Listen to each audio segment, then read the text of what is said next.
Not everything in Dreamweaver is handled visually, and for those of you that need greater scripting support, you're going to absolutely love what we're going to discuss in this video. For CS4, Dreamweaver has added enhanced code hinting support for JavaScript, DOM scripting, and the Spry framework. This code hinting is available whether you're in a JavaScript document or in a script block within your HTML. The new code hinting support is very robust, available to you on both primitive JavaScript data types and on any user-defined functions, parameters, classes, class properties and methods, and variables that you might be working with. As you are working, Dreamweaver introspects both your code and any external JavaScript files referenced in your document. That gives you real-time code hinting support for any external JavaScript libraries that you might be working with, such as YUI, jQuery, and Prototype. The code hinting is dynamic, so changes made to external libraries will be reflected as you code. Now, for our example, we'll initialize a YUI calendar widget and then bind it with a Spry dataset found on our page. So here we have a working Spry master detail HTML dataset, and we want to bind a YUI calendar widget to it. Now, we're going to initialize one of these through code, but if you want to use one of these on your own, they are available for download from Adobe's site. Simply go up to the Applications toolbar, click on the Browse for Web Widgets, and you'll go out and find the YUI calendar widget. All right, so I'm going to switch over to Code View, and I want to scroll down and find where I'm initializing my Yahoo calendar widget. So it's almost finished here. We were initializing it, and we've got a few things going on. The last thing that we need to do is call the render function so that the calendar is drawn when our Show Calendar button is selected. And that's where code hinting is really going to come in handy. So I'm going to start coding. I'm just going to type in Yahoo dot. Now, as soon as I do that, you'll see code hinting starts coming up. This is all coming from our Yahoo library. Take a look on the right-hand side. You can actually see the documents where it's pulling these methods and properties and objects from. So I'm going to type in Yahoo dot, and then we'll say example. Now, as soon as I type in EX, it jumps right down to example. I can just hit enter, and it'll finish typing it for me. So it helps me speed up my coding. We'll do the same thing with calendar. And now here's something that's pretty interesting. If I type in dot again, notice that one of the objects that comes up is cal1. Now, cal1 is something that I just got finished initializing right about 3 lines above that. So here we're seeing our dynamic introspection of the code. I initialized this variable 3 lines earlier, and here it is available to me as an object of our calendars.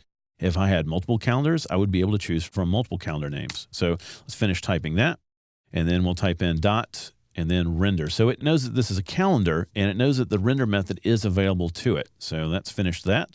Why don't we save this, and we'll preview it in our browser. And as soon as I click on calendar view, there's our calendar. Well, our calendar is appearing on the page now, but right now it's not bound to any of our Spry data. So we're going to need to go back into our code and finish up with our binding. Now, in order to make sure that your code hinting is working properly, our JavaScript has to be well formed. If there's an error, it can disable code hinting and really slow you down. To help you detect and correct these errors, Adobe has also added syntax error indicators that will display any detected errors by showing an information bar and highlighting the affected line. So let's go back up in our code to where we're initializing our HTML dataset. And I've got some code here that's going to help us bind the data. So I'm going to highlight this, and we'll uncomment this out. And as soon as I uncomment it out, Dreamweaver goes ahead and detects a problem, and it lets me know about this. So here we have an information bar up top that tells us there's a syntax error on line 35. Notice also that it's telling us that code hinting might not work until the error gets fixed. And line 35 highlights to let us know exactly where it's detected the error. Well, what's going on is I have 2 closing braces, and I certainly don't need that. So I'm going to go ahead and get rid of one of those. And you can see that the error highlighting goes away. Perfect. All right, so what we're doing here is we're taking advantage of the calendar widget's render stack. So we're adding another render to this, and we want to tie that to the selected row within our HTML dataset.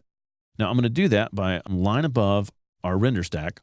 I'm going to create a variable called dates, and in dates I need to store the information from our Spry dataset. Now, enhanced coding has been added for the Spry framework as well.